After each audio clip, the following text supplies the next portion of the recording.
Today's lesson is on electromagnets and solenoids. For odd periods, this will be due on Wednesday, March 12th. For even periods, this is due on Thursday, March 13th.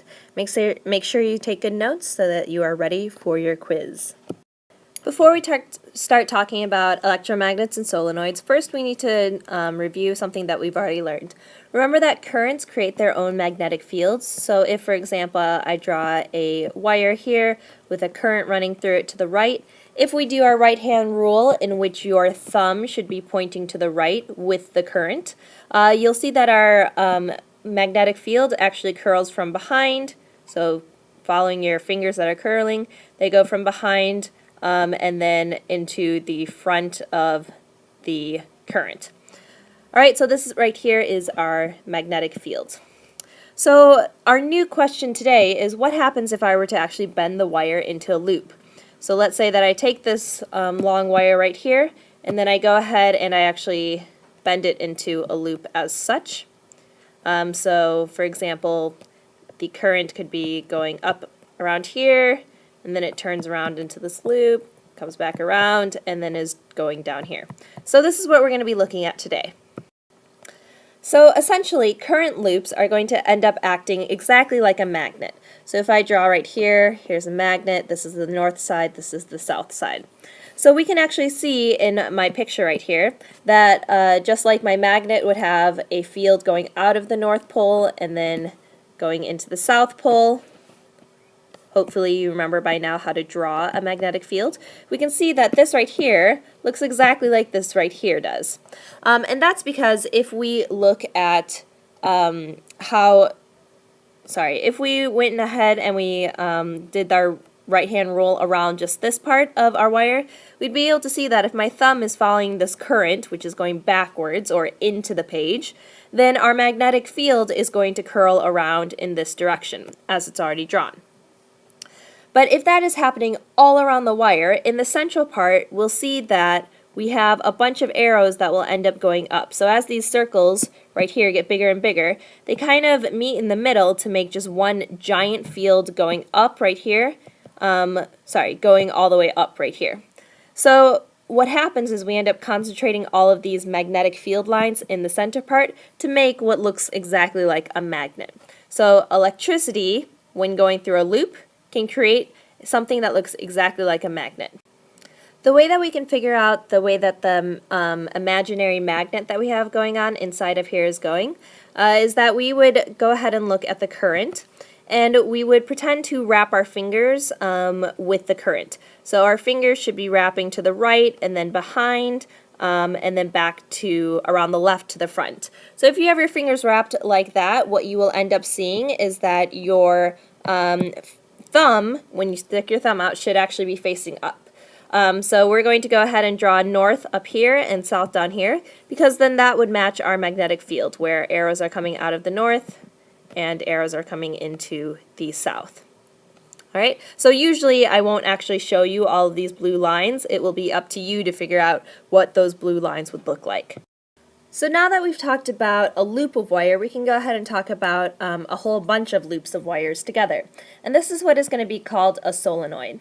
And a solenoid is when a wire is bent into a coil with many loops, what we're going to call turns, that are close together and that has an air core. And I'll explain what that is in a little bit moment. So we can see right here, this is going to be my solenoid. And you want to kind of imagine, sorry, I'm going to extend this so you can see it a little bit more. But you want to imagine that we've got a battery source connected to this. So let's go ahead and draw a battery in which we've got the, here we go, the plus side over here and the minus side over here. And remember that the way that this is going to travel, it will travel away from the plus side, our current, and then it will travel to the negative sign. Sorry, let me get a color. Good. So it will travel, current will travel to the negative side of our battery. Now, what we can go ahead and do is we can again follow our right-hand rule. So if you were to curl your fingers, kind of like the current is going here, we could see that curling our fingers, it would be going from the front over and then to the back and under. So when you curl your fingers, that's how they should look, and you should end up with your thumb pointing to the left. So you're going to go ahead and draw your magnetic field so that your thumb, with your thumb, so we can see it's going to the left. So this is what our magnetic field B would end up looking like. Again, imagining that this is just like our magnet, so the North Pole would be on my left, the South Pole would be on the right. So this actually creates a much stronger magnet than our loop, because the more than our single loop, because the more turns that there are, the stronger the magnetic field will be.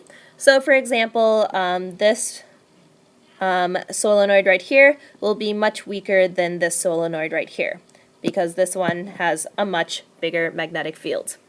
The one other thing to also know is that the more current there is, or the stronger that our battery over here is, then the stronger the magnetic field will also be.